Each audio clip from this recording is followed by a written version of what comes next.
All right, we're officially less than 3 weeks away from tax day. Try to contain your excitement, Dia. If you haven't filed your return yet, experts say you may be in for a little bit of a surprise when you get your return back. Yeah, may not like this at all. In-depth reporter Stassi Almo spoke with experts at Jackson Hewitt Tax Service. She wanted to get the full picture on changes to refunds this year and also what gig workers need to keep in mind for next year.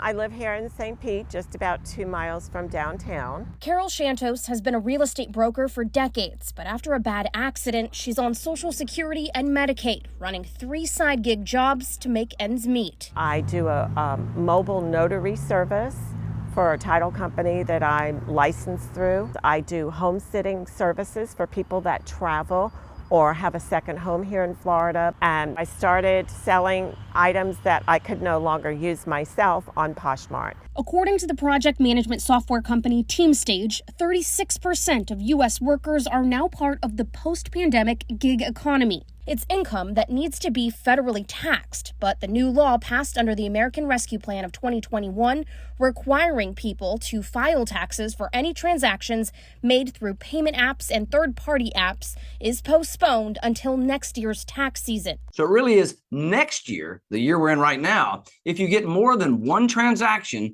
and $600 during the year, you're going to get a 1099-K from the platform, think Zelle or PayPal.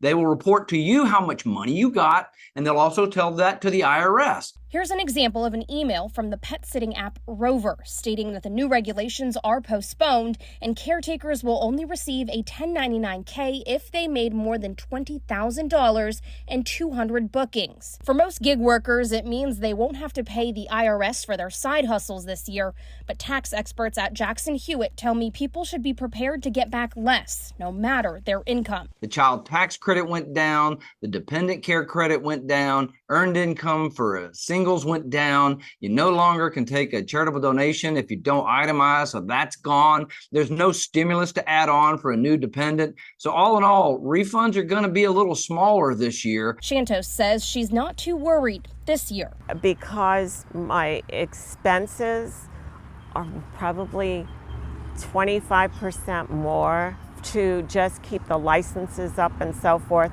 of what I'm actually bringing in. I really haven't made that much money last year. Experts say file as soon as possible to make sure your finances are covered and you're not banking on extra money that's not coming.